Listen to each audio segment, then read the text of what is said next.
বাদশা হারুন রশিদের স্ত্রী জুবায়দা খাতুন, ও পর্দার আড়ালের আম্মা জান, কেমন স্বামী তো রাষ্ট্র চালায়, টাকার অভাব নাই, পয়সার অভাব নাই, ক্ষমতারও এত বড় টাকাওয়ালা ক্ষমতাওয়ালা ধনী বাদশা হারুন রশিদ, অথচ তার স্ত্রীর অন্তরটা কেমন নরম। আমার মালিকের মোহাব্বত অন্তরে ভরা। সিদ্ধান্ত নিলেন, আমার 100 মহিলা কাজের লোক, আমি এদেরকে টাইম বন্টন করব এমন ভাবে যে আমার বাড়ির থেকে 24 ঘন্টা কোরআন তেলাওয়াতের আওয়াজ। 100 মহিলাকে ভাগ করে দিলেন, তুমি এই টাইম তেলাওয়াত করো, এরপরে কাজে যাও, এরপরে আরেকজন নারী এ কাজে যাও, এরপরে আরেকজনে তেলাওয়াত করো, এরপরে তুমি কাজে যাও। এভাবে ভাগ ভাগ করে দিলেন। জুবায়দা খাতুন আল্লাহর কাছে এত দামি হয়ে গেলেন। বলবো, একদিন স্বপ্ন দেখে জুবায়দা খাতুন বাইতুল্লাহর সামনে দাঁড়ানো, আর চতুর্দিক থেকে সারা বিশ্বের মানুষ এসে এসে জুবায়দার সাথে জেনা করে। নাউজুবিল্লাহ বলবেন না? কত খারাপ স্বপ্ন, কিন্তু ব্যাখ্যা তো কঠিন, ব্যাখ্যা অনেক কঠিন। এজন্য স্বপ্ন কারো কাছে বলা উচিত না, নিষেধ। স্বপ্নের ব্যাখ্যা যারা জানে তাদেরকে বলা উচিত। জুবায়দার মতো আল্লাহর বান্দি স্বপ্ন দেখলেন বাইতুল্লাহর সামনে দাঁড়ানো, আর সারা দেশের মানুষ এসে তার সাথে জেনা করতেছে। দেখা জুবায়দার ভয়, কি দেখেছি, এক তো বাইতুল্লাহর মতো জায়গায় আমি দাঁড়ানো, যেই বাইতুল্লাহ দিয়ে তাকাইয়া থাকলেই সওয়াব আর সওয়াব, কিন্তু কপাল বুঝি খারাপ। কি দেখলাম যে সারা দেশের মানুষ আমার সাথে জিনা করে, কিন্তু মন্তব্য করা যায় না, ব্যাখ্যা নিতে হবে। ব্যাখ্যা কোথা থেকে নিব? জগৎ বিখ্যাত স্বপ্নের ব্যাখ্যা করনেওয়ালা আল্লামা ইবনে সিরিন রহমাতুল্লাহ আলাই লোক দিয়া পাঠায়, যাও স্বপ্নের ব্যাখ্যাকারী জগৎ বিখ্যাত আলেম, তার কাছে যাও। যাইয়া এরপরে তুমি এই স্বপ্নটার কথা তার কাছে বলবা, তবে আমি জুবায়দার নাম বলবা না, বলবা জনৈক কেউ স্বপ্ন দেখছে এমন। তো লোক গেছে। আমার আয়াতের আলোচনার এর একটা অংশ হিসেবে ঘটনাটা টানলাম। হারুন রশিদের ঘটনা বলবো, মূল কথা প্রসঙ্গে তার স্ত্রী কেমন আল্লাহওয়ালা একজন রাষ্ট্রনায়ক, তার স্ত্রী এমন হওয়াই উচিত। তাহলে দেখবেন ভেতরেও অন্যায় হবে না, বাহিরেও অন্যায় হবে না। ব্যাখ্যা নেওয়ার জন্য আল্লামা ইবনে সিরিনের দরবারে হাজির। হযরত, একজন আল্লাহর বান্দি এরকম স্বপ্ন দেখছে, ব্যাখ্যা দেন। ইবনে সিরিন বলে, যে দেখছে তার নাম বলো। কয় নাম বলা নিষেধ। ইবনে সিরিন বলে ব্যাখ্যা দেওয়াও নিষেধ। যাও, কারণ স্বপ্ন যে দেখবে তার কোয়ালিটি বুঝতে হবে, এরপরে ব্যাখ্যা হবে। যে যেমন তার ব্যাখ্যাটা তেমন হবে। একজনের স্বপ্ন দেখছে রসুল উলঙ্গ অবস্থায় ডাস্টবিনে পড়ে আছে। নাউজুবিল্লাহ আসে না? ইন্ডিয়া না, কিন্তু আমাদের দেশের কোন এক বুজুর্গ, ল্যাংটা বুজুর্গ, মুজাদ্দিদে জামান, আন্তর্জাতিক বেঈমান, স্বপ্ন দেখছে রসুল নাকি উলঙ্গ। তাও আবার ডাস্টবিনে পড়া। এর ব্যাখ্যা কি? নবী কয়, এই ইসলাম মইরা গেছে, তোর হাতে ঝান্ডা দিলাম, তুই নতুন করে এটারে উপরে উঠা। ভালো করে একটা পয়েন্ট মনে রাখবেন, কোন বেনামাজির হাতে আল্লাহ ইসলামের ঝান্ডা দিবেন না।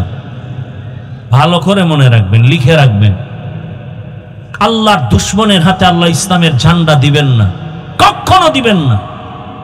এইবার আবার ঘুরে টুইরাইস, ম্যাডাম নাম না বললে ব্যাখ্যা দিবে। এখন পড়লো আরো চাপে, কি করি, সারা দুনিয়ার মানুষ জেনে ফেলবে। এক পর্যায়ে ভেবে বলে, যাও আমার নামটা বলো। এবার বাহক গিয়া নাম বলেছেন বাদশাহ হারুন রশিদের স্ত্রী জুবায়দা স্বপ্ন দেখেছে। স্বপ্নের ব্যাখ্যাকারী ইবনে সিরিন মুস্কি হাসলেন আর বললেন, জুবায়দার মতো কপালওয়ালা মানুষের বড় অভাব।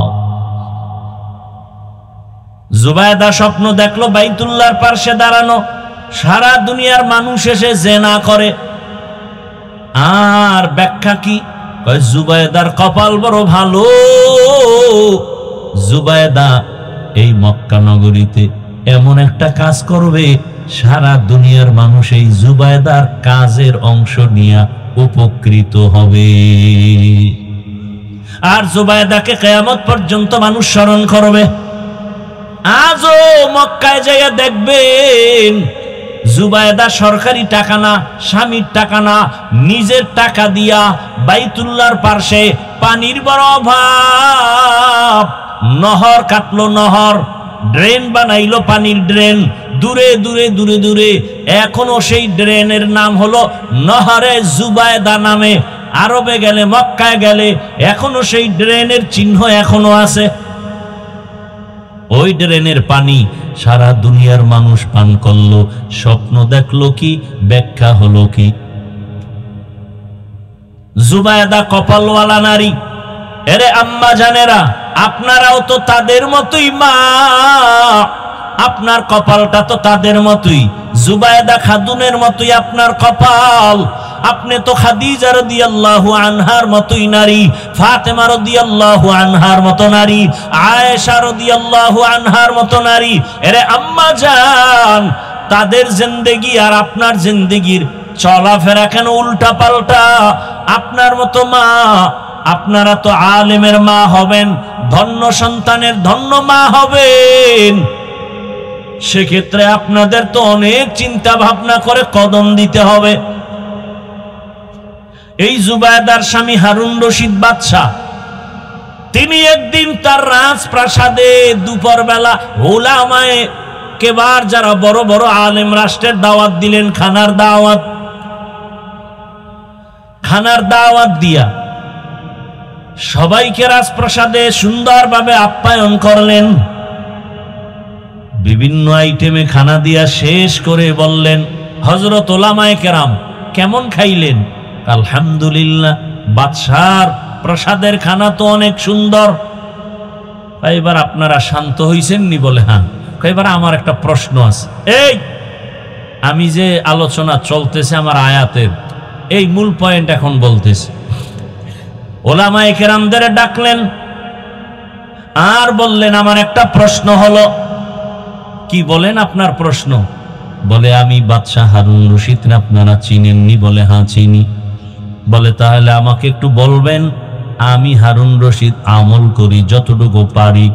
আপনারা আজকে আমাকে সবাই অ্যান্সার দিবেন, আমি বাদশাহ হারুন জান্নাতি নাকি জাহান্নামী? এক একজন উলামায়ে কেরামের মধ্য থেকে বলা শুরু হলো, আপনি জান্নাতি না জাহান্নামী এটা ফাইনাল বলা যাবে না, তবে এতটুকু বলা যাবে আপনার ভালো কাজের কারণে আপনি জান্নাতের পথে আছেন, খারাপ কাজের কারণে আপনি জাহান্নামের পথে আছেন, কিন্তু আপনি জান্নাতি জাহান্নামী বলা যাবে না। বাদশাহ হারুন রশিদ বলে, আমাকে যদি একটা সাইড করতে না পারেন আপনারা, তো আমি খাওয়াইয়া লাভ হইল কি? আপনাদের মজা করে খাওয়ান দিলাম, পারলেন না, আমাকে একটা সাইড করে দিবেন, হয়তো আমি জাহান্নামী নাকি জান্নাতি। এবার সব নিরাশ হয়ে গেল। উলামায়ে কেরাম বিদায়ের পথে হঠাৎ করে মজলিসের পেছন থেকে একটা ছোট বাচ্চা দাঁড়ায় গেল। 9 বছরের বয়সের এক বালক। 9 বছরের বালক দাঁড়ায় বলে, সালাম বাদশাহ জাহাপনা। কি ব্যাপার? বলে, আমি আপনার প্রশ্নের জবাবটা দিতে পারবো যদি আমাকে সময় দেন, বেয়াদবি মাফ করেন, অনুমতি দেন। সব আলেম তাকায় আছে, আমরা পারলাম না, আর এই অল্প বয়সে এ কি বলবে? ওই বালক দাঁড়ায় গেল। বাদশাহ কয়, সামনে আসো। সামনে এসে বলে, বাদশাহ একটু আমাকেও প্রশ্নটা করতে হবে। আপনি আবার করেন। কি করছিলেন? বলে, আমি জান্নাতি নাকি জাহান্নামী তা বলো। বলে, জবাবটা দিব আমি, তবে আমার প্রশ্ন, যে প্রশ্ন করে সে কি তুলনামূলক সম্মানের উপরে আছে, না যে উত্তর দেয় তার সম্মান বেশি?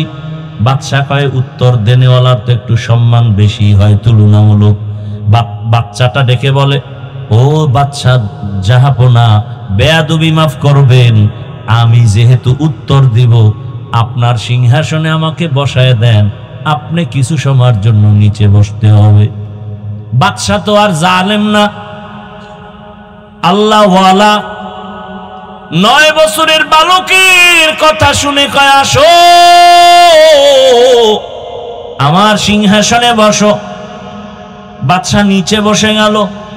9 বছরের বালক সিংহাসনে গিয়া জবাব দেওয়ার আগে সুন্দর একটা ভাষণ দিল আর বলল, এই যে বাদশা নিচে বসলো আর আমি 9 বছরের বালক উপরে বসলাম, এটা আমার বাবার বাহাদুরি না, আল্লাহর কোরআনের ইলম থাকলেই এটা সম্ভব।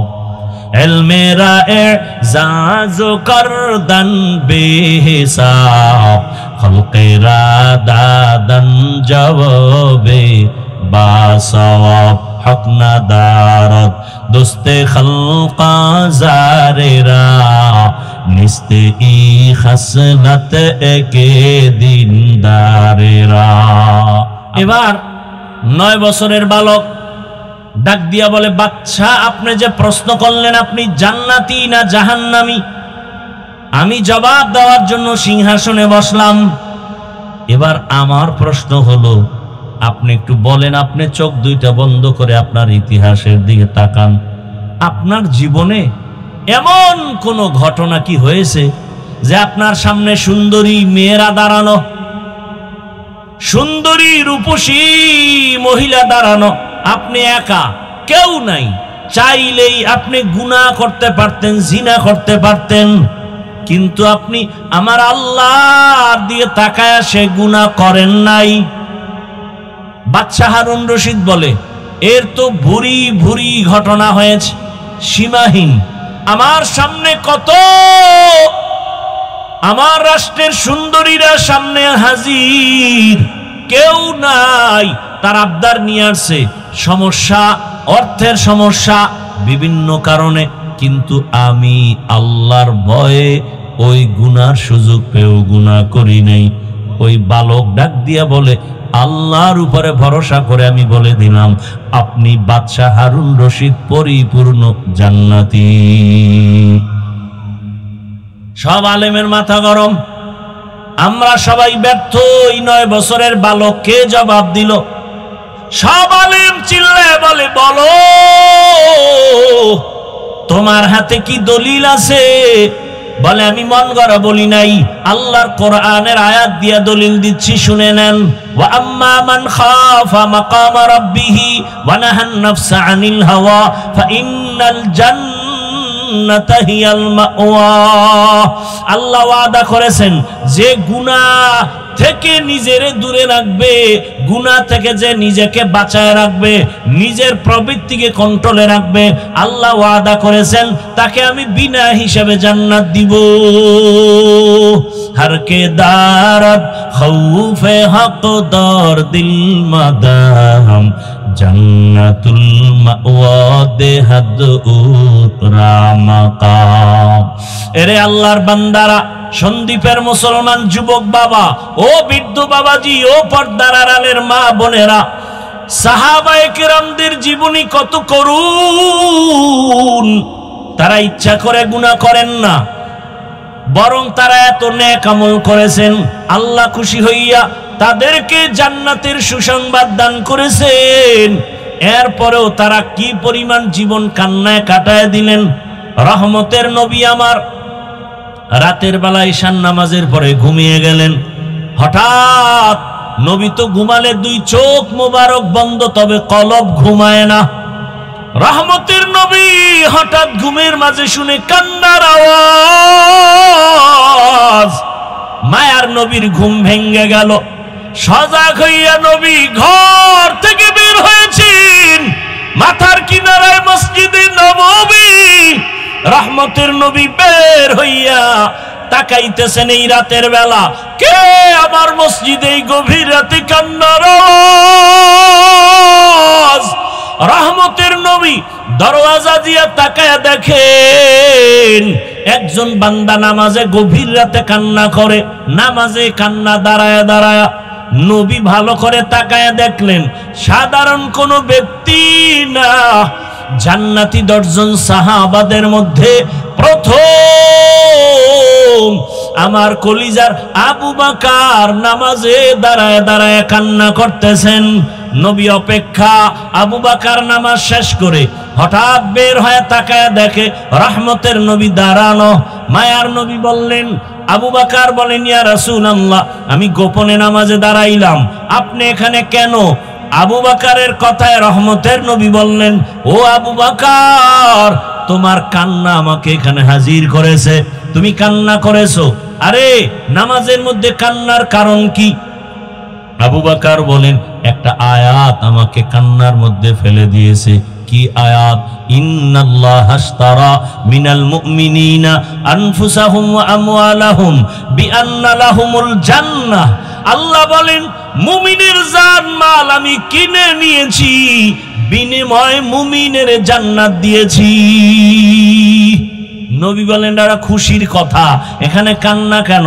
আবু বকর বলেন, আমি তো গভীরে চিন্তা করেছি নবী। আবু বকরের তো চিন্তা অনেক গভীর। ইজা জাআ নাসরুল্লাহ এ সূরা নাজিল হয়েছে, সাহাবায়ে কেরাম আনন্দ, কিন্তু আবু বকর চোখের পানি ছেড়ে কান্না করেন। জিজ্ঞাসা করা হয়, আবু বকর কাঁদো কেন? বলে, তোমার সুসংবাদ আর আনন্দের মধ্যে আমি তো কান্নার আওয়াজ দেখতেছি, কারণ রহমতের নবীর বিদায়ের সুসংবাদও এখানে আছে। নবী চলে যাবেন, আমার এই দিকে মন চলে গেছে কান্নার আওয়াজ। ও নবী, যদিও খুশির কথা, আল্লাহ মুমিনের জান মাল কিনে নিয়েছেন, মুমিনের জান্নাত দিয়েছেন। ও নবী, আপনি জানেন আমি একটা ব্যবসার দোকানদারি করি। আমার কাছে আজকে এক মহিলা আমার দোকানে আসিয়া বহুদিন আগের কিনা একটা কাপড় ফিরায় টাকা নিয়ে গেল। বিদায় বেলা বললাম, আম্মা জান, আপনি কাপড় ফিরায় দিলেন, তার কারণ কি? মহিলা বলে, তোমার দোকানের কাপড় আমার পছন্দ হয় নাই, আগেই দেওয়ার কথা, সময়ের কারণে আসতে পারি নাই, এখন দিয়ে চলে যাচ্ছি। ইয়া রাসূলুল্লাহ, আমার ভয় অন্তরে জমা হয়ে গেছে, হাসরের ময়দানের কথা আমার মনে পড়ে গেছে। যেই হাসরের ময়দানের কথা নবী আপনিই বলেছেন, এমন ভয়ঙ্কর হবে হাসরের মাঠ, যেই মাঠের মধ্যে নারী পুরুষ সবাই উলঙ্গ দাঁড়াবে। নবী আপনিই তো বয়ান করে কেঁদেছেন, এত কান্না করেছেন আপনি, হাসরের মাঠ কত ভয়ঙ্কর হবে। ইয়া রাসূলুল্লাহ, আপনিই বলেছেন নারী পুরুষ সব উলঙ্গ দাঁড়াবে। আল্লাহর নবী আপনিই বলেছেন হাসরের ময়দান এতটা ভয়ঙ্কর হবে, কেউ কারো দিকে তাকাবার পর্যন্ত হুঁশ হবে না। অন্যদিকে আমার আল্লাহ হাসরের মাঠ কায়েমের পর অর্ডার করবে, রে সূর্য কাছে নেমে আসো, যত তাপ তুমি জমিনে ছেড়ে দাও। সূর্যের এত গরম, সূর্যের গরমে মাটির জমিনটা তামা হয়ে যাবে, মানুষগুলো ছটফট করবে, কলিজা ফাটা কান্না। সূর্যের গরমে মাথার মগজগুলো ভাতের মারের মতো ফুটতে থাকবে। ও রহমতের নবী, আপনি বলেছেন অপরদিকে জাহান্নামের চিৎকারের আওয়াজ, জাহান্নাম এত জোরে চিল্লানি দিয়া বলবে, আল্লাহ, বেনামাজি গুনাহগার গুলো কই, আমার পেটে দাও, আমার পেটে ক্ষুধা। আল্লাহ তাআলা বলবে, ও ফেরেশতা, জাহান্নামের গলায় 70,000 শিকল লাগায় বেঁধে ধরে রাখো, সামনে যদি আসে বিচার করা যাবে না। অন্যদিকে নবী আপনি বলেছেন আল্লাহ হাসরের ময়দানে ভয়ঙ্কর রূপ ধারণ করবেন। আল্লাহ তাআলা হাসরের আদালত কায়েম করে এমন একটা রাগান্বিত আওয়াজ দিবেন, কুদরতি আওয়াজ, লিমানিল মুলকুল ইয়াউম লিল্লাহিল ওয়াহিদিল কাহ্হার। আল্লাহ তাআলা বলবেন আজ হাসরের ময়দানের রাজত্ব কার? আল্লাহ তাআলার কুদরতি আওয়াজ, রাগান্বিত আওয়াজ, হাসরের ময়দানটা থরথর করে কেঁপে উঠবে। ও বেনামাজি বাবারা, ও দাড়ি কামানেওয়ালা বাবারা, আল্লাহর আদালত থেকে কই পালায়ে যাবি? আজরাইলের হাতে তো ধরা পড়তেই হবে রে বাবা। দুনিয়াটা কিছুই না, আল্লাহর কোরআন সত্য, নবীর কথা সত্য, হাসরের ময়দানের ঘটনাও সত্য। আল্লাহ পাকের হুঙ্কারে হাসরের ময়দানটা এমন অবস্থা হবে, নবী নিজেই বলেন যে নবীরা কোনো গুনাহ নাই, তারাও কান্নায় বেকারার হয়ে যাবেন। আদম নবীর কান্না, মূসা নবীর কান্না, ইব্রাহিম নবীর কান্না, ঈসা নবীর কান্না, এত কান্নার আওয়াজ কোন উম্মত কাছে গিয়া দাঁড়াতে পারবে না। সবাই নিজেরে নিয়ে কাঁদবেন, আমার উপায় কি হবে, আমার উপায় কি হবে? ঈসা নবী কাঁদবেন, আমার উপায় কি হবে? মূসা নবী কাঁদবেন, আমার উপায় কি হবে? আম্মা জান আয়েশা বর্ণনা করেন, রহমতের নবীকে আমি জিজ্ঞাসা করলাম, ইয়া রাসূলুল্লাহ, তখন আপনি কোথায় থাকবেন? আল্লাহর নবী কান্না করে বলে, ও আয়েশা, এমন কঠিন সময়, আরে সব নবীরা যখন কান্না করবেন, আমি তখন মাকামে মাহমুদ সিজদায় পড়ে যাব, আমিও কান্না শুরু করব। মূসা নবী নিজের চিন্তায় কাঁদবেন, ঈসা নবী নিজের জন্য কাঁদবেন, ইব্রাহিম নবী নিজের জন্য কাঁদবেন, আর আমি একা একবারও আমার নিজের চিন্তা করব না। আমি আল্লাহর আদালতে বারবার কান্না করে বলবো, আমার উম্মত, ও আল্লাহ, আমার উম্মতের কি হালাত, জাহান্নামে একটা উম্মত যেন না যায়। আমার উম্মত জাহান্নামে গেলে আমি জান্নাতে যাব না। আল্লাহ অর্ডার করবেন, নবী উঠেন, আপনার কান্না আমি আল্লাহ বরদাস্ত করতে পারি না, আপনি কাঁদবেন না, আপনার উম্মত গুলো ধরে ধরে জান্নাতের দিকে নিয়ে যান। আম্মা জান আয়েশা বলেন, ইয়া রাসূলুল্লাহ, আপনি তখন চিনবেন কি করে আপনার উম্মত কারা? নবী বলেন, ও আয়েশা, দুনিয়াতে যে উম্মত 5 বেলার ওযু বানাইয়া নামাজ আদায় করেছে, হাসরের মাঠে ওযুর জায়গাগুলো নূরের আলোতে ঝলমল করতে থাকবে। আমি ধরে ধরে জান্নাতের ময়দানের দিকে নিয়ে কাউসারের সামনে লাইনে দাঁড় করাবো। আমি নবী নিজের হাতে কাউসারের পানি পেয়ালা ভরে দিব, উম্মতরা পান করবে, পিপাসা নিবারণ করবে, তৃপ্তি অর্জন করবে। ও আল্লাহর বান্দারা, আবু বকর কান্না করেন, ইয়া রাসূলুল্লাহ, হাসরের মাঠে আমার আল্লাহ আরেকটা হুঙ্কার দিবেন আর বলবেন, ওয়ামতাজুল ইয়াউমা আইয়ুহাল মুজরিমুন, ও গুনাহগার নাফরমান, আজকে তোমরা আমার নেককারদের থেকে আলাদা হয়ে যাও। আমি নেককারদের ডান হাতে আমলনামা দিয়ে জান্নাতে পাঠাবো,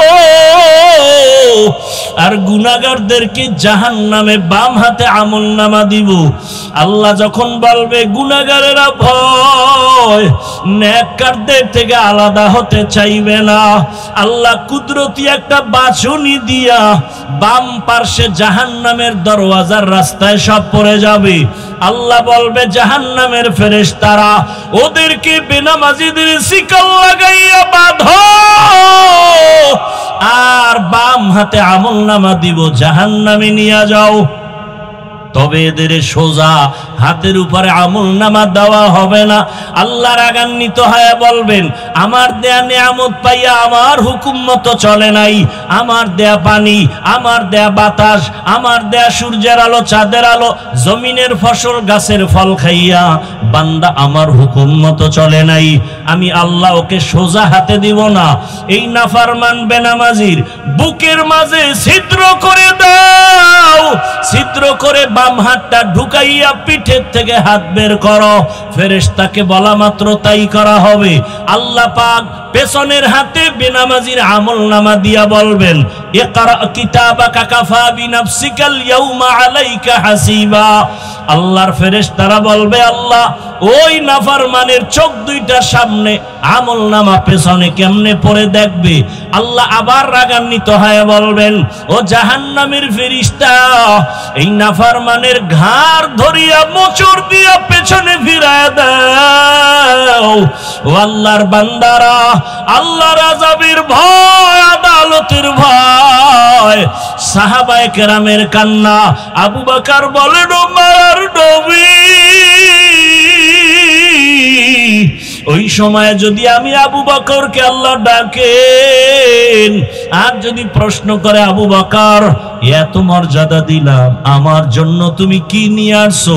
আমি যদি বলি, হে মালিক, আমার তোমার মহাব্বতে আমি নামাজ পড়লাম, তেলাওয়াত করেছি, যাকাত দিয়েছি, জিকির করেছি, সব কিছু পেশ করার পর আল্লাহ যদি বলেন ওই মহিলার মতোই তোমার আমল আমার কাছে পছন্দ হয় নাই, তোমার আমল তুমি নিয়ে যাও, আমার জান্নাত আমাকে দিয়া দাও। তো আমি যেভাবে নামাজ চেয়েছি তুমি ওইভাবে নামাজ পড়তে পারো নাই, আমি যেভাবে তেলাওয়াত চেয়েছিলাম হক আদায় করে তেলাওয়াত করতে পারো নাই, আমি যেইভাবে জিকির চেয়েছি তুমি হক আদায় করে জিকির করতে পারো নাই।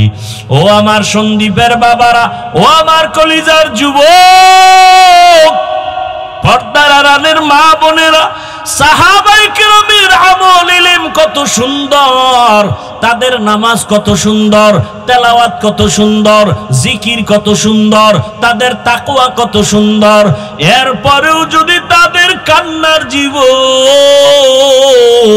আপনার আমার তো নামাজ নাই, তেলাওয়াত নাই, রোজা নাই, জিকির নাই, আপনার আমার কি পরিমাণ কান্না করা উচিত? কপাল বুঝি খারাপ, পাথরের থেকেও দিলটা শক্ত হয়ে গেছে, চোখে পানি নাই। ও আল্লাহর বান্দা, গুনার কথা স্মরণ করে তওবা করো, আল্লাহকে মনে মনে বলো, ও আল্লাহ, জীবনে গুনাহ কম করি নাই, আর গুনাহ নিয়ে কবরের বিছানায় যেতে চাই না। এই সাগরের মাঝে কত মানুষের প্রাণ চলে গেল, কয়দিন আর বাঁচবারে যুবক, মনের আশা মিটায় তো গুনাহ কম করলা না, এখনো কি তওবা করবা না? আল্লাহর কাছে তওবা করো। তোমার মতো কত যুবক এখনো জেনারেল লাইনে থাকিয়াও নামাজ ছাড়ে না, বলো তুমি কেন পারবা না রে বাবা? তোমার মতো যুবক চাকরি করে, ব্যবসা করে, নামাজ পড়ে, তুমি কেন পারো না? ও ব্যবসায়ী বাবারা, চাকরিজীবী বাবারা, আপনাদের মতো কত বান্দা চাকরি ব্যবসা করে, নামাজও পড়ে, বলেন আপনারা কেন পারবেন না? ও পর্দার আড়ালের মা বোনেরা, কয়দিন দুনিয়ায় বাঁচবেন? আপনার মতো কত মা পর্দা করে, নামাজ পড়ে, এখনো স্বামীর মাল হেফাজত করে, বেপর্দায় চলে না, মোবাইলে সময় নষ্ট করে না। আম্মা জানেরা কেন পারবেন না? এখনো সময় আছে, তওবা করেন, সন্তানটাকে আদর্শবান বানায়া যান।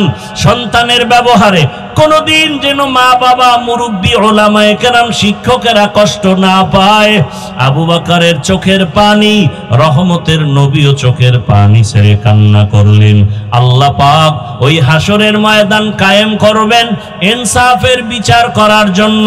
ওই ভয় অন্তরে জমা করো, আর দুই ফোঁটা চোখের পানি ছেড়ে অন্তরে আমার মালিকের ডাক দাও, হে মালিক,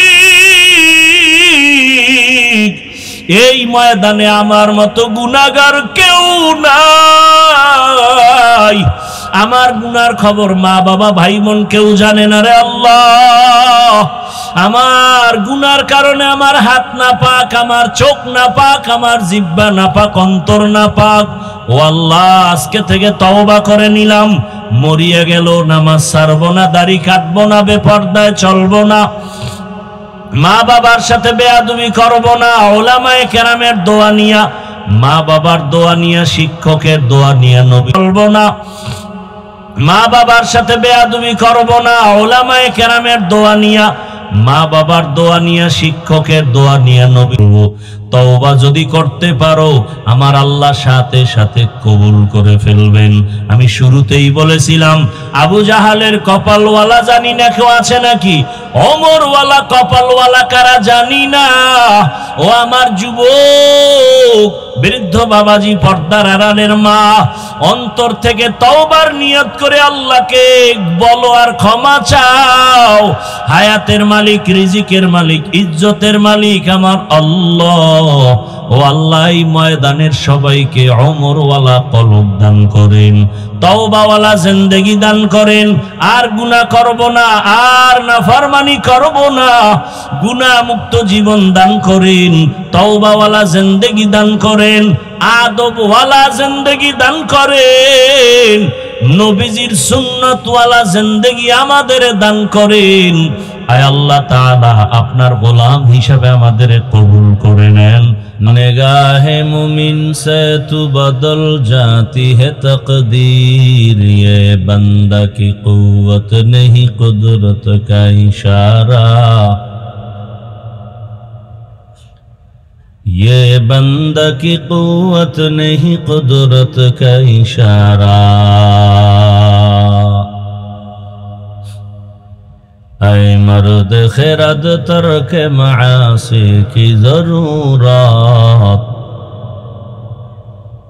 ऐ मर्द खिरद तर्क मासी की जरूरत, अब सोहबत सालेह की सवा कोई नहीं चारा,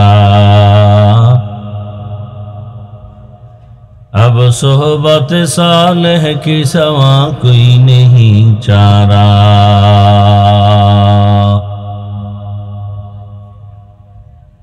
मरदूद है पीछे हमें खबर नहीं, लेकिन मरदूद है पीछे हमें खबर नहीं, लेकिन एक वक्त में हालाक जो अमाल है सारा, एक वक्त में हालाक जो अमाल है सारा, ला इलाहा इल्लाल्लाह। এখানে প্রত্যেকটা, বিশেষ করে যুবকদেরকে বলছি, প্রত্যেক যুবক চায় আমি বেশি দিন হায়াত পাই, বেঁচে থাকি এবং খুব সুস্থ থাকি, কিন্তু কাজ যা করে দিন রাতে দ্রুত মরে যাওয়ার কাজ। যেমন যুবকের কলিজার আপন দুই জিনিস, বাইক আর মোবাইল। বাইক এমন একটা অস্ত্র, দৃশ্যমান মরণ অস্ত্র,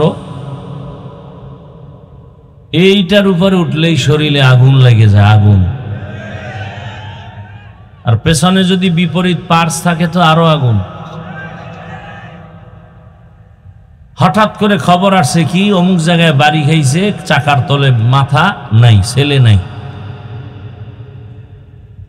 আপনারা দেখেন দেশের পরিসংখ্যানটা দেখেন, মানুষ যে হারে মরে যাচ্ছে, বিশেষ করে বাইকে কত মানুষ অ্যাক্সিডেন্ট হয়। অন্যান্য অ্যাক্সিডেন্টের তুলনায় বাইকের অ্যাক্সিডেন্ট খুব বেশি। তাহলে চায় বেশি দিন বাঁচবে, কিন্তু মরার অস্ত্র নিয়ে সারাদিন ঘুরে। চায় সুস্থ থাকবে, কিন্তু অসুস্থ হওয়ার অস্ত্র মোবাইল নিয়ে ঘুরে, যে দ্রুত অসুস্থ হয়ে যাবে। হঠাৎ করে বুকে ব্যথা, আরে অবস্থা কি, হঠাৎ করে মাথা ব্যথা, সব রোগের মূলে মোবাইল। চোখের পাওয়ার নষ্ট, দিমাগ নষ্ট, হার্ট দুর্বল, চতুর্মুখী রোগে আক্রান্ত, জীবন ধ্বংস, যৌবন ধ্বংস, মা বাবার সাথে বেয়াদবি, মুরব্বীদের সাথে বেয়াদবি, সব কিছুর মূলেই মোবাইল। আল্লাহ হেদায়াতের দৌলত আমাদের সবাইকে দান করেন। উলামায়ে হযরত আলোচনা রেখেছেন, আপনারা ধৈর্যের সাথে আলোচনা শুনছেন। আল্লাহ পাক উলামায়ে কেরামদের কথাগুলো সহি তরিকায় আমল করার তৌফিক দান করেন। উলামায়ে কেরামের ইজ্জতকে আল্লাহ বেশি বেশি বাড়ায় দেন।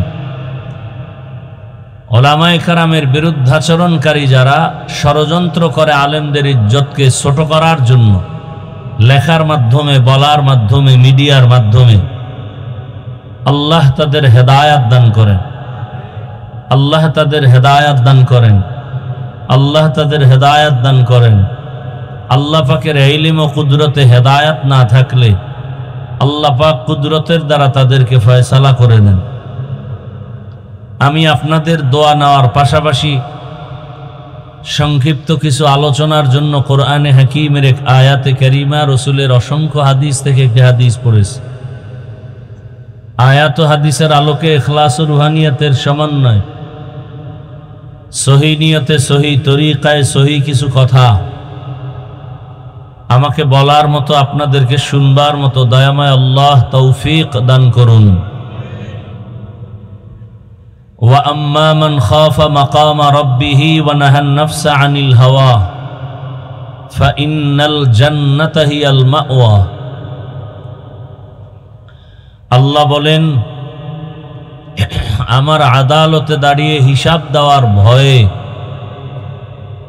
যে বা যাহারা নিজেদেরকে গুনাহ থেকে বাঁচায় রাখবে, আল্লাহ ওয়াদাবদ্ধ তাদেরকে বিনা হিসাবে জান্নাত দিয়ে দিবেন। নবীজি বলেন, ইত্তাকিল মাহারিম তাকুন আবাদান নাস। দুনিয়ার উম্মত, তোমরা আল্লাহর নিষিদ্ধ জিনিস থেকে নিজেকে বাঁচাও, তো আল্লাহ তোমাদের মর্যাদা বাড়িয়ে দিবেন। মানুষের কাছে, আল্লাহর কাছে তোমার মর্যাদা অনেক গুণ বেড়ে যাবে। আয়াত ও হাদিসের তরজমা শেষ। এবার কিছু ব্যাখ্যা,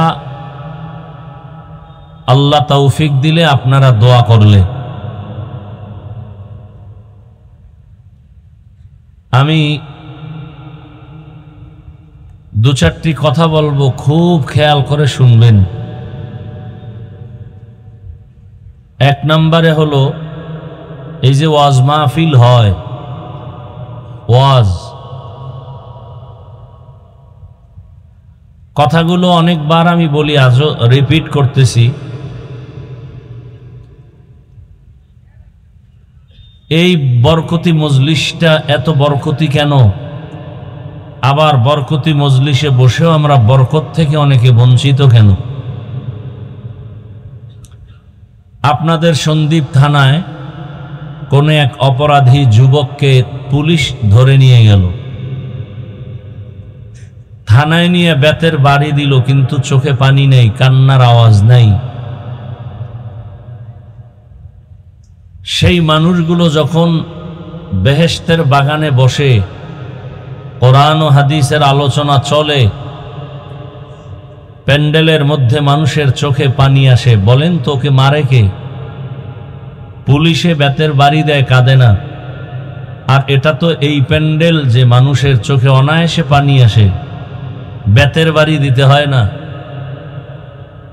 এই বরকতি বয়ান হওয়ার জন্য দুইটা পুঁজি দরকার।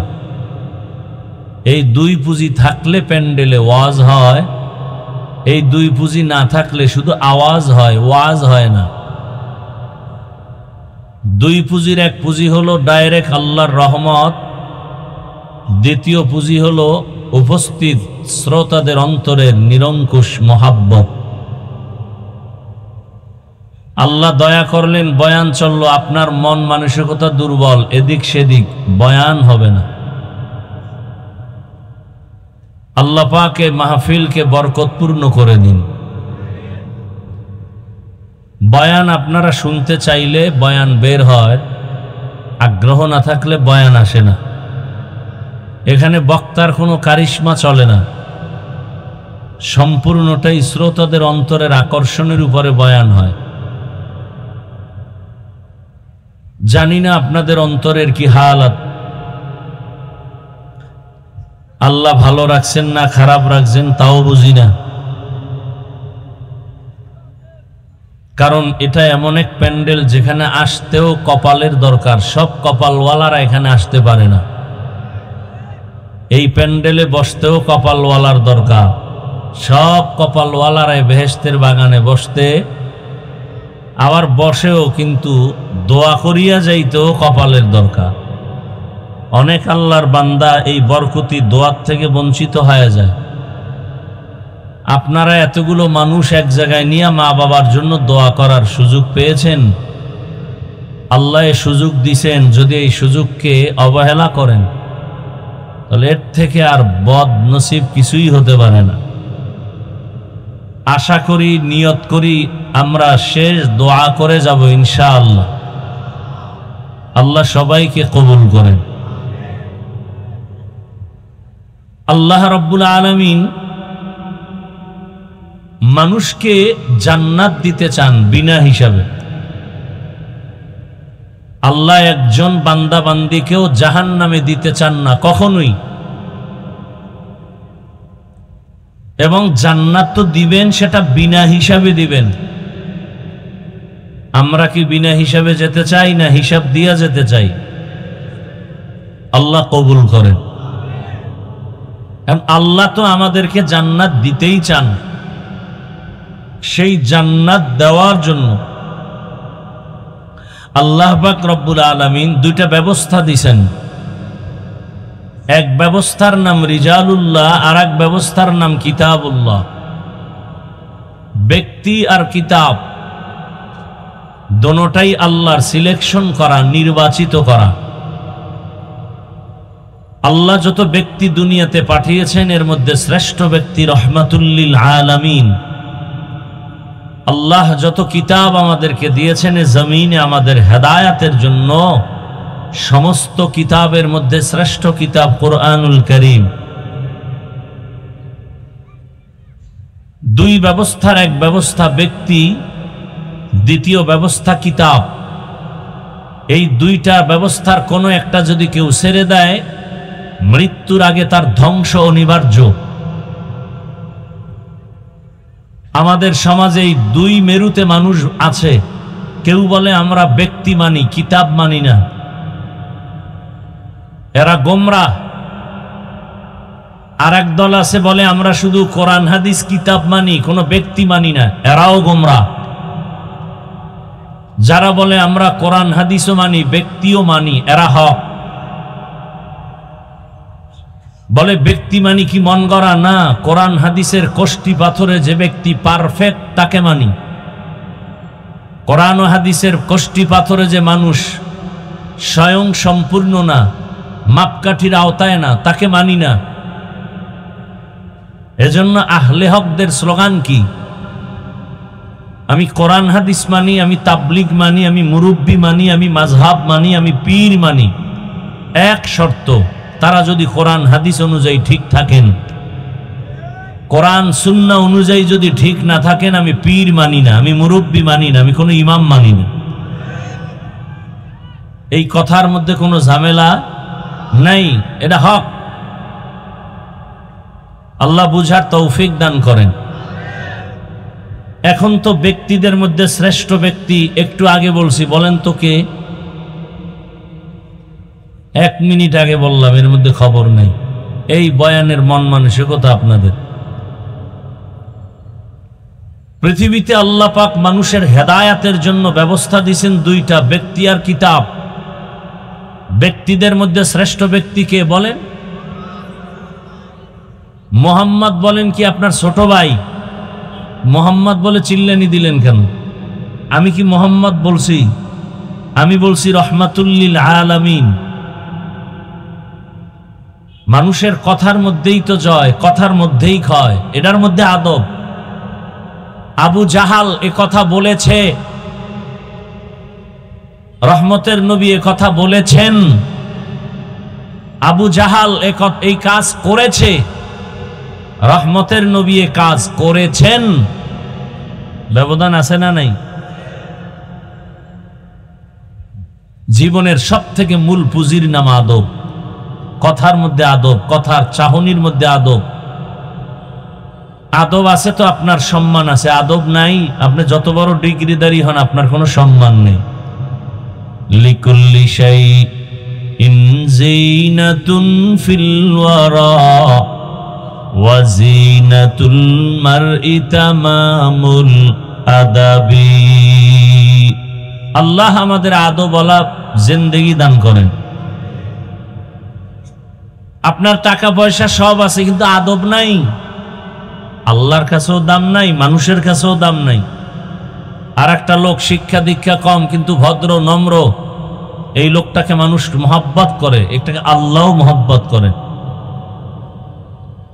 তাহলে শ্রেষ্ঠ ব্যক্তি হলেন রাহমাতুল্লিল, আর শ্রেষ্ঠ কিতাব কোরআনুল কারীম। বলেন কি? রসুল তো নাই, আছে? নবী মাঝে মাঝে আসবেন বাংলাদেশে, কেন গত রবিউল আউয়ালে সন্দ্বীপে আসেন নাই নবীজি? আসছেন মনে হয়, আপনারা দেখেন নাই। কি বলেন? কথা বলতে হবে এবং আদবের সাথে, এখানে চিল্লা চিল্লির কিছু নাই। জিজ্ঞাসা করলে জবাব দিবেন, জিজ্ঞাসা না করলে চুপ করে শুনবেন, আর জবাবটাও ঠান্ডা মেজাজে দিবেন। এখানে চিৎকার দেওয়ার কিছু নাই। আছে? চিৎকার দিয়ে তো স্বাধীন করলেন বাংলাদেশ, করছেন না? এই জিজ্ঞেসি, কথা বলবেন না? স্বাধীন করছেন না আপনারা? স্বাধীনতার ফলাফল কি? পানির মধ্যে এখনো লাশ ভাসে। এখনো দোকানওয়ালা ঝাপ খুলতে পারে না চান্দাবাজি আর ধান্দাবাজির কারণে। স্বাধীনতার ফলাফল কি? পাথর দিয়া মানুষকে মারা হয়। স্বাধীনতার ফলাফল কি? বাবার সামনে মেয়েকে ধর্ষণ করা হয়। স্বাধীনতার ফলাফল কি? স্বামীর সামনে স্ত্রীকে ধর্ষণ করা হয়। আমি কি বানায় বলছি? এই স্বাধীন করছিলেন আপনারা? আমি সেদিন ঢাকায় বলেছি সব স্বাধীন বাদ, নতুন করে আর একটা স্বাধীন করতে হবে এদেশকে। সেই স্বাধীন হবে ইসলামের স্বাধীন। ইসলামের স্বাধীন যতদিন হবে না, আল্লাহর কসম, ততদিন পর্যন্ত এই জমিনে চাপাবাজি চলবে, শান্তি কেউ দেখবে না। কিসের স্বাধীন? ইসলামের স্বাধীন যখন শুরু হবে, তখন মেয়ে রাস্তা দিয়ে হেঁটে যাবে, কেউ চোখ তুলতে পারবে না, চোখ তুললে চোখ উপরে ফেলা হবে। দোকানওয়ালা দোকান খুলবে স্বাধীনভাবে, ঝাঁপ খোলা তুইয়া নামাজে যাবে। চোর যদি চুরি করার জন্য হাত বাড়ায়, ওর হাতের কবজি পর্যন্ত কেটে দেওয়া হবে।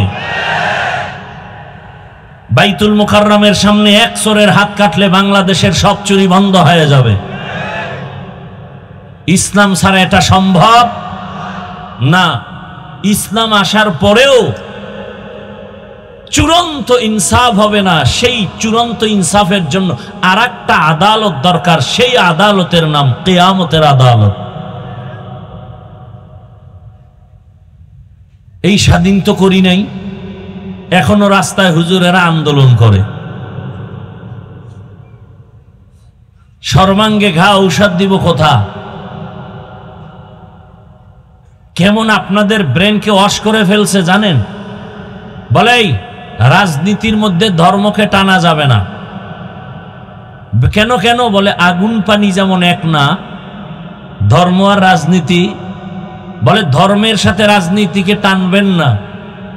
আরে আমাদের ইসলাম তো দুর্বল ইসলাম না, আমাদের ইসলাম তো পাওয়ারফুল এবং পারফেক্ট।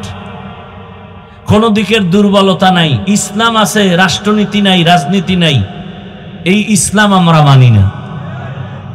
বরং পৃথিবীতে একমাত্র পবিত্র রাজনীতি হলো ইসলামী রাজনীতি, আর সব নাপাক।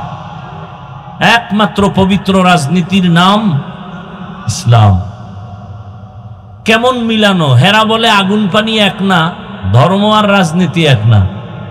কি আজীব কারবার! আপনাদের থেকে জবাব চাই, জেনে শুনে বুঝে জবাব দিবেন। আমরা আপনারা যে ইসলামটা মানি, কোরআন মানি, হাদিস মানি, এই কোরআন হাদিস ইসলামে কি মানুষের জীবনের সব বিষয়ের সমাধান আছে? কোন দিকের দুর্বলতা বুঝে শুনে বলছেন? আচ্ছা, আপনাকে কোনো একটা বিধর্মী প্রশ্ন করলো, ভাই আপনাদের ইসলামটা কেমন? আপনি জবাব দিবেন কি, সুন্দর না খারাপ? আচ্ছা ভাই, কেমন সুন্দর? সব লাইন থেকে বুঝান তো। আচ্ছা বলেন তো, আপনাদের ইসলামে, কোরআনে ব্যক্তি জীবনের সমস্যার সমাধান আছে? কি বলবেন? বলেন। আছে। পরিবারের সমস্যার সমাধান আছে। অর্থনীতির সমস্যার সমাধান। একজন সাধারণ এক আলেম ওই পর্যায়ের বড় না, তাকে এক সাংবাদিক নাকি প্রশ্ন করছে, আমি শুনছি, দেখি নাই। বলে আপনাদের ইসলামে অর্থনীতি কেমন? সে বলে আমাকে ভাবতে হবে, দেখতে হবে। আমি তো চ্যালেঞ্জ দিয়া বলি, পৃথিবীতে পুত পবিত্র এবং কল্যাণমুখী, অকল্যাণের বিন্দু কোনো ছাপ নাই। কল্যাণমুখী অর্থনীতির নাম ইসলামী অর্থনীতি। ইসলামী অর্থনীতি মানুষের কল্যাণ দিতে পারে, বাকি সব অর্থনীতি মানুষের দুর্দশা টেনে আনে। আমি চ্যালেঞ্জ দিয়া যাচ্ছি, সন্দ্বীপের মানুষ, এই জমিনে যেদিন ইসলামের অর্থনীতি বাস্তবায়ন হবে, সেদিন থেকে টের পাবেন দারিদ্র বিমোচন সব বন্ধ হয়ে যাবে। যতদিন পর্যন্ত ইসলামের অর্থনীতি জমিনে বাস্তবায়ন হবে না, ততদিন পর্যন্ত কোনোদিন এই অর্থনীতির কল্যাণ পরিপূর্ণ আসবে না, দারিদ্র বিমোচন হবে না। এখন অর্থনীতি কি, এটাই তো আমরা বুঝি না, আলোচনা নাই। ইসলামের অর্থনীতির একটা শাখার নাম যাকাত। ইসলামী অর্থনীতির একটা পয়েন্ট হলো সাদকা। ইসলামী অর্থনীতির একটা পয়েন্ট মানুষকে, অসহায়কে ধার দাও। আপনাদের সন্দ্বীপে বহু টাকাওয়ালা আছে, গরিব গিয়া বলে আমাকে 5,000 টাকা ধার দেন 15 দিন, বলে নাই নাই নাই। বড়লোক বলে নাই, কানে কানে মুখ লাগায় বলবেন এই কপাল ভরা, সুদে দে সুদে। বলবে 1 লাখ দিব, 1 লাখ, কালকে চলে আসো। এরকম কুলাঙ্গার নাই? 5,000 টাকা ধার দিতে চায় না, সুদে লাগাতে চায় লক্ষ টাকা। তার মানে ও চায় ওর মায়ের সাথে, ওর গর্ভধারিণী মায়ের সাথে 24টা ঘন্টা শুধু জিনার গুনাহ করতে চায়। কথা বলেন না কেন? গত বছরও সম্ভবত বলেছি, আল্লাহর আদালতে আল্লাহর কাছে সব থেকে বড় দুশ্মন 2 দল। এক দলের কথা কোরআনে আছে, আর এক দলের কথা বুখারী শরীফে আছে। কোরআনের বর্ণিত দলের নাম সুদের সাথে যারা জড়িত, এরা কত বড় আল্লাহর দুশ্মন। আল্লাহ বলেন আমি নিজে তার সাথে যুদ্ধ করার জন্য তো রেডি আছি। আর এক দলের কথা আছে বুখারী শরীফে, তারা কারা? যারা ওলিয়া উলিয়া মানে না। আল্লাহ বলেন আমিও তাদের সাথে যুদ্ধ করব। মান আদালি ওয়ালিয়ান ফাকাদ আযানতুহু বিল হারব। ওলিয়া উলিয়ার দুশ্মন যারা, এরাও আল্লাহর আদালতে চূড়ান্ত দুশ্মন। আল্লাহ নিজে ওদের সাথে যুদ্ধের ঘোষণা দিয়েছেন। আর সুদের সাথে জড়িত যারা 24 ঘন্টার সেকেন্ডে সেকেন্ডে অল টাইম জেনার গুনাহ, তাও কার সাথে? গর্ভধারিণী মায়ের সাথে। আপনি চিন্তা করতে পারেন, লজ্জা থাকলে মরে গেলেও তুই হারাম খাওয়ার কথা না। লজ্জা উঠে গেছে 1500 বছর আগে রাসূল বলে গেছেন, লা ঈমানা লিমান লা হায়া আলা। যাদের হায়া লজ্জা নাই ওদের ঈমান নাই। এজন্য ঘরে ঘরে সুদের ব্যবসা। চায়ের দোকান দিবে, সেখানেও লোনের টাকা দিয়ে দিতে হয়। আর মানুষকে ধার দেওয়ার লোক নাই, সুদে দেওয়ার লোকের অভাব নাই। কিয়ামতের আলামত ইসলামের অর্থনীতি যাকাত। যাকাত দিবে, দেশে গরিব থাকবে না। পাই পাই হিসাব করে যাকাত তো দেওয়া হচ্ছে না, বরং যাকাত দেওয়াটাকে জরিমানা মনে করে অনেকে। আল্লাহ হেদায়েত দান করুন। ইসলাম এমন এক শান্তির ধর্ম, দেখা হলেই ইসলাম কি বলে? আগে সালাম দাও, আসসালামু আলাইকুম ওয়া রাহমাতুল্লাহ। সালাম মানে কি বলেন? সালাম অর্থ কি? শান্তি। সালাম অর্থ কি? তাহলে আমিও শান্তির দোয়া করলাম, সেও আমাকে দোয়া করলো, ওয়া আলাইকুমুস সালাম, আপনার উপরও কি বর্ষণ হোক। তার দুই দিক থেকে শান্তির দোয়া যখন চলে, গজব আসবে কিভাবে? ইসলাম বলে এই বড়রা, ছোটকে মায়ার নজরে দেখো, আবার ছোটদের বলে বড়দেরকে সম্মানের নজরে দেখো। বড়রা যদি ছোটকে মায়ার নজরে দেখে, ছোটদের উপরে জুলুম করবে না। আবার ছোটরা যদি বড়দেরকে সম্মানের নজরে দেখে, কোনোদিন ছোটরা বড়দের সাথে বেয়াদবিমূলক আচরণ করবে না। ইসলাম বলে কর্মচারী কাজ করে, ঘাম ঝরার আগে বেতন দাও। শান্তি আসবে না কেন? এজন্যই তো পুরা দুনিয়াটা শাসন করেছেন 2 জন মুসলমান, আর পুরা দুনিয়াটা শোষণ করেছে 2 জন বেঈমান। ব্যবধান বুঝছেন? খেয়াল করেন না। মোবাইল নিয়ে এক গজবে পড়ে আছেন, কেউ কলবের দরজা বন্ধ রাখছেন।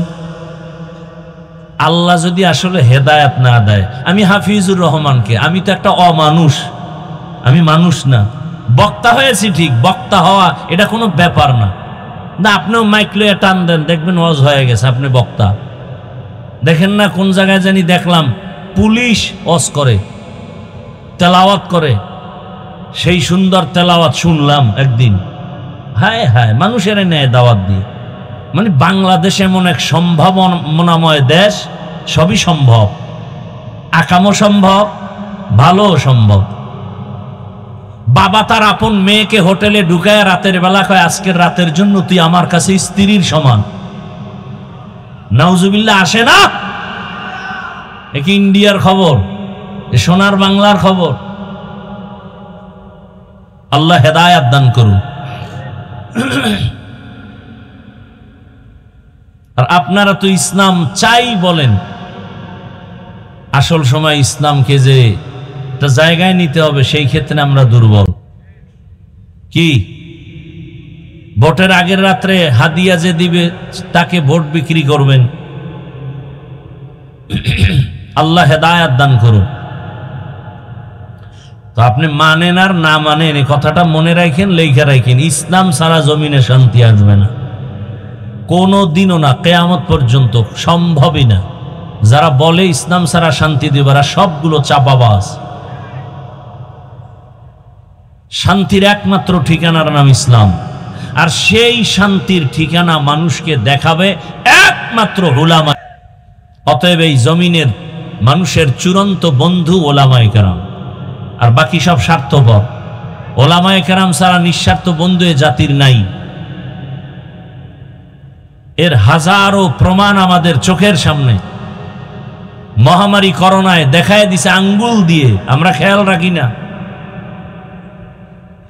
করোনার শত শত লাশ, কেউ কাছে যায় না। বাবার লাশ সন্তান কাছে যায় না, সন্তানের লাশ বাবা কাছে যায় না। সেই সময় আমার দেশের এই করোনার লাশগুলো টুপিওয়ালা ওলামায়ে কেরাম নিজেরা কাঁধে নিয়ে গোসল, কাফন, দাফন, জানাজা সব কমপ্লিট করেছিলেন। তারা একজন হুজুরও করোনায় মরে নাই। আল্লাহ হেদায়াতের দৌলত আমাদেরকে দান করেন। তো আল্লাহ পাক রব্বুল আলামিন মানুষকে বিনা হিসাবে জান্নাত দিতে চান, এবং সেই জান্নাত দেওয়ার জন্য দুই ব্যবস্থা দিলেন, ব্যক্তি আর কিতাব। শ্রেষ্ঠ ব্যক্তি রহমাতুল্লিল, শ্রেষ্ঠ কিতাব কোরআনুল। নবী নাই, কোরআন আছে। এখন আল্লাহ রসুল বলে গেছেন, আমি না থাকলেও দুটো জিনিস রেখে গেলাম, ধরে রাখো। জীবনে কোনোদিন তোমার ঈমানও যাবে না, সম্মানও যাবে না। এক জিনিস হলো কোরআন, দ্বিতীয় হলো আমি রসুলের আদর্শ সুন্নত। قال رسول الله صلى الله عليه وآله وسلم تركت فيكم أمرين لن تضلوا ما تمسكتم بهما كتاب الله وسنة رسولي। দুই জিনিসের কথা রসুল বললেন, আমি বিদায় বেলা চ্যালেঞ্জ দিয়ে গেলাম, এই দুই জিনিস যদি আঁকড়ায় ধরো তোমাদের ঈমানও যাবে না, সম্মানও যাবে না। দুইয়ের এক হলো কোরআন, দ্বিতীয়টা কি বলেন না কেন? এক নম্বরে কোরআন, এক নম্বরে কি? দ্বিতীয় স্পষ্ট বলেন। প্রথমটা কোরআন, দ্বিতীয়টা কি? সুন্নত। সবাই বলেন দ্বিতীয়টা কি? এখন আপনি প্রশ্ন করবেন যে কোরআন হাদিস, কোরআন হাদিস, রসুল এখানে হাদিস বলেন না, আপনি হাদিস বলেন কেন? রসুল বলেন সুন্নাহ, আপনি কেন হাদিস বলেন? চালাকি করেন কেন? নবী এখানে হাদিস না বলে সুন্নতের কথা বললেন কেন? সেই ব্যাখ্যায় ঢুকলে আবার অন্যদিকে যাবে। এ কথা বুঝায় গেলেন যে হাদিস তুমি কিতাব দেখা বাংলা বইরাও পারবা, আরবি পরে পারবা। সুন্নত যদি তোমার মানতে হয়, ব্যক্তিকে না দেখে সুন্নতের আমল সম্ভব না। ব্যক্তিকে না দেখে সুন্নতের আমল সম্ভব। এখন সে ব্যক্তিকে নবী বলেন আমার ব্যক্তি যারা আমার পরে থাকবে এরা আমাদের ওয়ারিস উলামায়ে কেরাম। আল উলামা ওয়ারাসাতুল আম্বিয়া, উলামায়ে কেরাম আমাদের ওয়ারিস। এদের মাধ্যমে তুমি এই সুন্নতের জিন্দেগি সুন্দর করে সাজাও, তো মৃত্যু পর্যন্ত তোমার ঈমানও যাবে না, সম্মানও যাবে না। আল্লাহ পাক কোরআন রাখছেন, উলামায়ে কেরাম আছেন, আর আল্লাহ যে কোরআন দিলেন, কোরআনের মধ্যে বেশি বেশি বেশি বেশি আল্লাহ ভয়ের বয়ান করেছেন। ভয়, ভয়ের নাম তাকওয়া, ভয়ের নাম খশিয়া, ভয়ের নাম খৌফ।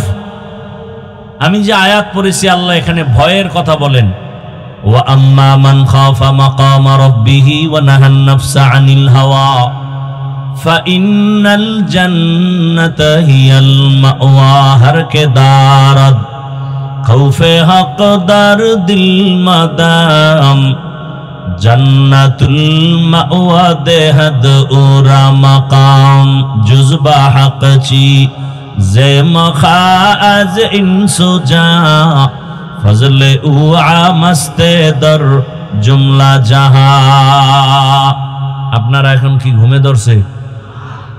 আমি তো জানি বাঙালিরা রাতে ঘুমায় না, মোবাইলের হক আদায় করে। কারণ আল্লাহর কাছে একটা নিয়ে যেতে হবে তো। মায়ের হক আদায় করতে পারে নাই, বাবারটা পারে নাই, বোনেরটা পারে নাই, ভাইয়েরটা পারে নাই, সন্তানেরটা পারে নাই, তো মোবাইলেরটা যদি পারে তো এই উসিলায় তো নাজাত পাওয়ার একটা রাস্তা আছে। সেদিন এক সোরা ছবি তুলতে, ছবি তো ছবি, আপনাদের কি বলবো, আমি হুজুরগো ফিরেইতারি না ছবির জন্য, পাগল করে ফেলে ছবি তোলার জন্য। তো এরকম একজন আসছে, হুজুর না, ছবি তুলবে, বলে হুজুরের দিকে তাকান। তা আমি তো কখনোই তাকাবার চেষ্টা করি না, অন্যদিকে চোখ ঘুরায় রাখি এবং ঠোঁট নাড়ায় ইস্তেগফার পড়তে থাকি। সেই বলতেছে, আমি চুপ করে নিচের দিকে তাকায় আছি। তাকান, আমি কি তুলে ফেলেন, আমি তাকাবো না, রসুল অনুমতি দেয় না, আমি অনুমতি দেওয়া কিছু কপাল পরা আছে, হুজুর একটা ছবি তুলি, অনুমতি আছে? আরে রসুল দেয় না, আমি অনুমতি দিব কেন তোমাকে বলো? মূর্খতার প্রশ্ন।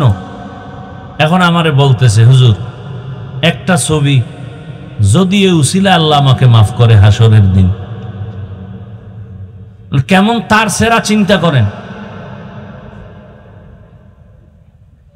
আল্লাহ হেদায়েত দান করুন। এর থেকে বাঁচার কোনো তদবির পাইতেছি না। অনেক বুজুর্গরে জিগাইলাম, হুজুর এই ছবি তোলার গজব থেকে বাঁচতে পারি কেমন? তো কোনো রাস্তা নাই, খালি ইস্তেগফার পড়ো, আর কি করবা? কারণ এমন এমন ব্যক্তি ছবি তুলতে চায়, কিছু বলাও যায় না। বাথরুম থেকে বেরোয় দেই মোবাইল ধরে রাখছে, বিষয় কি? কয় ছবি তুলে। আমি ভিতরে আসলি না কেন? বেহায়া বেলাজা কোথাকার। বরদোয়া করা জায়েজ থাকলে তাহাজ্জুদে ওদের জন্য কঠিন বরদোয়া করতাম। ওয়াজে যদি আমি বরদোয়া করি আর সবাই যদি আমিন বলে, ফজরের আগে নাই, কারণ এতগুলো মানুষের আমিন খালি ফেরত যাবে না। ওয়াজে আসছো, সেখানে মোবাইল নিয়ে আসছো কেন? কি মোবাইলের কাজ কি ওয়াজের প্যান্ডেলে? বলো। একটা মানুষ যৌক্তিক একটা জবাব দিতে পারবে না। কপাল পুড়ে গেছে। কে বুঝাবে এই জাতিকে? আমি তো হাফিজুর রহমান বলি সব মাহফিলে, আমি মরে যাব, আমার মতো বলার কণ্ঠও মরে যাবে, আর কেউ বলবে না, কেউ বলবে না। বলার মানুষ নাই, শোনারও মানুষ নাই, বিরোধিতার মানুষের অভাব নেই। হুজুর ওয়াজ করেন, আপনারে নিয়ে এত টেনশন করার কি দরকার? সেই ওয়াজ করা তো শিখি নাই। যাদের থাপ্পড় খেয়ে এখানে বসছি তারা তো এই মেজাজের ছিলেন না। তারা বয়ান করতেন, কেউ পান খাবে স্টান উঠায় মাথার উপরে মারতেন, এটা তো দেখে আসছি। আর তাদের থাপ্পড় খেয়ে এই চেয়ারে বসছি। আর তাদের বয়ান ছিল গলা কাটা মুরগির মতো, মানুষ ময়দানে চিৎকার দিত। ওই বয়ান কিয়ামতের আগে আর কেউ করতে পারবে কিনা আমার জানা নাই। গুরি তো সারা দেশে, কারো বয়ানের সাথে তো মিল পাই না। একই বয়ান এক একজনে করে, কিন্তু তাদের বয়ানগুলো একই বয়ান। মানুষ কান্না করতে করতে বেকারার হয়ে যেত। কিন্তু এ নাই তো, বরং বিরোধিতা করে। কি এত কান্না লাগে না? নবী এত কাঁদেন নাই, দেখছেন নি কারবার? অথচ আল্লাহ বলেন ফালিয়াজহাকু কালিলা ওয়ালিয়াবকু, কম হাসো বেশি কান্দো। পয়গম্বর নূহ আলাইহিস সালাম এত পরিমাণ কান্না করলেন। আল্লাহ, নূহ নবীর নাম হলো আব্দুল গফফার, কিন্তু কান্না আল্লাহর কাছে এত দামি। দয়াময় আল্লাহ কান্নাওয়ালা শব্দ দিয়ে ডাকলেন, ইয়া নূহ। কান্নাওয়ালা শব্দ দিয়ে সূরার নামও করে দিলেন। সূরার নাম কি? আর ভাই কথা বলেন, মোনাজাত দিয়ে নেমে যাবো, কিন্তু আমার বয়ান করার এত ঠেকানা, কারণ শখ মক মিটে গেছে সব। এখন কথা যত কম বলি তত আরাম, ঘুমামু। আপনারা শুনতে না চাইলে আমার এত ঠেকা কি আপনাকে জোর করে বয়ান শোনাতে হবে? আল্লাহ আমাকে হেদায়াত দান করেন। সূরার নাম সূরায়ে নূহ। নূহ মানে ক্রন্দন করা। আল্লাহর কাছে নূহ নবীর কান্না এত ভালো লাগছে, নাম বাদ দিয়া কান্নাওয়ালা শব্দ দিয়া ডাকলেন, ইয়া নূহ, হে কান্নাওয়ালা গোলাম। আর আপনি বয়ে বয়ে ফতুয়া লেখেন, এত কাদা লাগে না? না, কান্নার বয়ান নাই তো। নিজে কাঁদে না, আর একজনকে কাঁদানের বয়ান কি করবে? অথচ রসুল কাঁদতেছেন, আবু বকর নামাজে দাঁড়ায় কাঁদতেছেন। সময় থাকলে শুনাবো, না থাকলে নাই। উঠা বসা করবেন, আমি হাসতে করে হাত উঠায় মোনাজাত দিয়ে নেমে যাব। তামাশার জায়গা না এগুলো। এই জন্য শুরুতে বলছিলাম, এখানে আসতেও কপাল লাগে, বসতেও কপাল লাগে। কারণ যেই রসুল, আমি হাফিজুর রহমানকে রসুলের বয়ানে কপাল কোলে না, কেমন কপাল পরা। যেই রসুলের চেহারার দিকে একবার তাকাইলে জাহান্নামের আগুন হারাম। কেমন রহমতের নবী আমার, যেই রহমতের নবীর চেহারা একবার দেখবে পেটের ক্ষুধা থাকে না। কেমন রহমতের নবী, সেই রহমতের নবীকে 13 বছর দেখলো, বয়ান শুনলো, কালেমা পড়ে নাই। নাম জানেন এই বেঈমানের? গর্বা সুরত আদমি ইনসাবুদে আহমদ বু জাহলো হামেক সাবুদে। অন্যদিকে 27 বছরের এক যুবক তরবারি নিয়ে দৌড়ায় নবীকে জবাই করবে। কয় বছরের? 27 বছরের যুবক তরবারি নিয়ে দৌড়ায় আমার রসুলকে জবাই করার জন্য। কাছে গিয়ে নবীর চেহারা দেখে তরবারি ফালায়, বলে, ইয়া রাসূলুল্লাহ, দয়া করে আমাকে মাফ করে দেন, কালেমা পড়ায় মুসলমান বানায় দেন। রসুলকে জবাই করতে গিয়া কালেমাওয়ালা হয়ে গেল। নাম কি? এর নাম কফাল। 13টা বছর বয়ান শুনলো, একই দস্তারখানে খাইলো, চেহারা দেখলো কালেমা পড়ে না, আবু জাহাল। এর নাম কফাল। আর 27 বছরের যুবক তরবারি নিয়ে রসুলকে জবাই করতে গিয়া কালেমাওয়ালা হয়ে গেল। এর নাম কফাল। সেই কপালওয়ালা এত দামি হয়ে গেল, 5 মিনিটের ব্যবধানে তরবারি নিয়ে বাইতুল্লাহর পার্শ্বে হাতিমে কাবায় দাঁড়ায় বলে, বেঈমানের আয়, মুহাম্মদের বিরুদ্ধে কথা বলবি, আমার তরবারি তোর জন্য রেডি হয়ে গেছে। সেই ওমর এখন যে রাস্তা দিয়া চলে, শয়তানও রাস্তায় আসে না। চিন্তা করতে পারেন, নবীরে জবাই করবে আর এখন তাকে শয়তান ভয় পায়। ওমর যেই রাস্তায় চলে শয়তান নাই, শয়তান ভয় করে। একটা যুবক মদের বোতল নিয়ে হাঁটতেছে রাস্তার মাঝে, ওমরের দেখেই ভয় পেয়ে গেছে, যদি ওমর পায় আমার কল্লা ফেলে দিবে, তরবারি কথার আগে রেডি।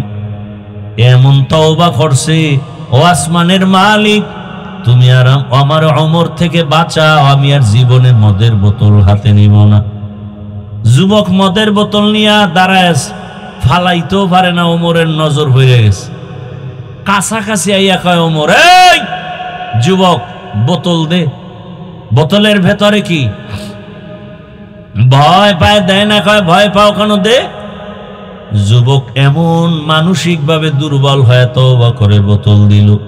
ওমর তাকায় দেখে বোতলের মধ্যে এক ফোঁটা মদও নাই, পুরা বোতলটাই দুধে ভরা।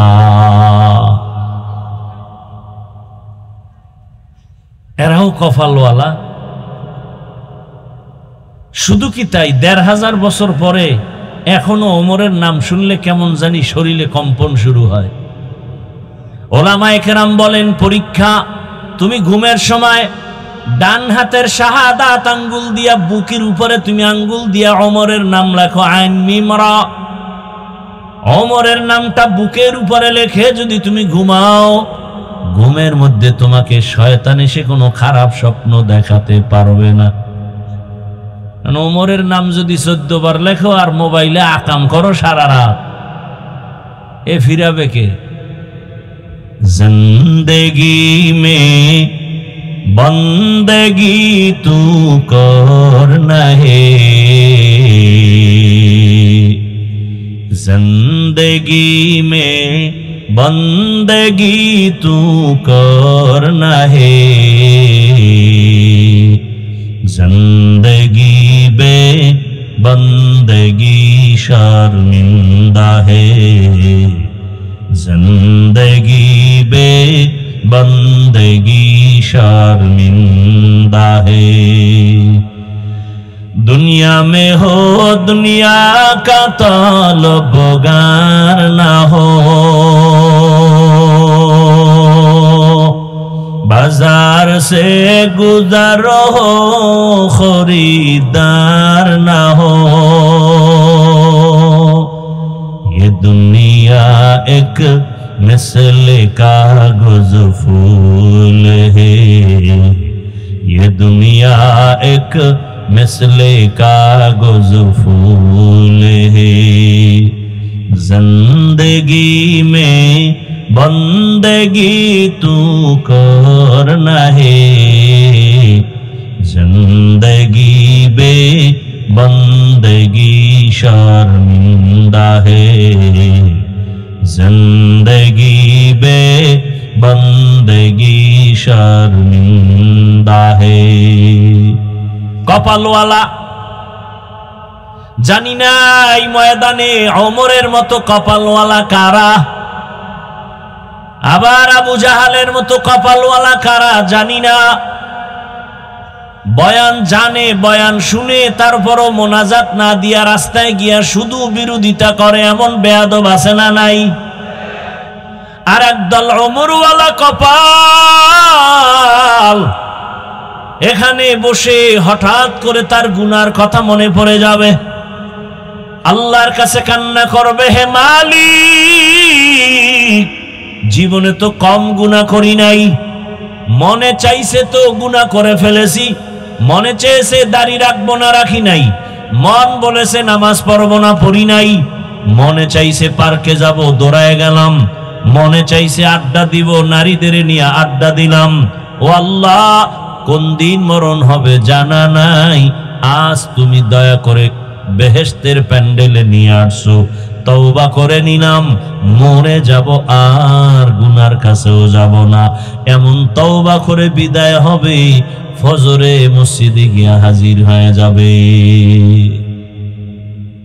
আতিনা ফি দারে দুনিয়া না হাসান, আতিনা ফি দারে উকবা না হাসান।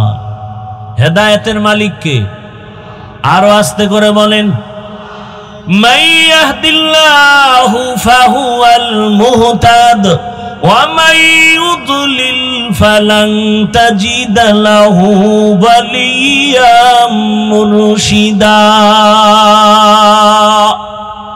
আল্লাহ যাকে হেদায়েত দিবেন সে পেয়ে যাবে, যার কপাল খারাপ ও হেদায়েত পাবে দূরের কথা, হেদায়েত পাওয়ার কোনো মুর্শিদও পাবে না। মুর্শিদ মানে পথ দেখানেওয়ালা, পথ প্রদর্শক, কপাল বড় খারাপ। দোয়া করি আল্লাহ ওমরওয়ালা কপাল আমাদের দান করেন। আরো জোরে বলেন, ইয়া ইলাহি मुझसे मुझको दूर कर, ताके देखो मुझ में तुझको एक नजर। আল্লাহ বলেন যারা আমি আল্লাহর আদালতে দাঁড়াইয়া হিসাব দেওয়ার ভয় দুনিয়াতেই গুনাহ থেকে নিজেকে বাঁচাবে, আমি আল্লাহ ওয়াদা করলাম তাকে বিনা হিসাবে জান্নাত দিয়ে দিব। গুনাহ তো করেই ফেলেছি, আল্লাহ কয় তোরে আমি নৈরাশ করলাম না, ফিরায় দিলাম না, গুনাহ করেই ফেলেছো, এখন আমার থেকে তওবা কর। তওবার দরওয়াজা সব সময় খুলে রাখলাম, তওবা করবি আমি তোর জীবনের গুনাহ মুহূর্তে মাফ করে তোকে জান্নাতি বানায় দিব। তওবার দরজা খুলে রাখলাম। হয় আল্লাহর আদালতে দাঁড়াইয়া হিসাব দেওয়ার ভয় অন্তরে জমা করো।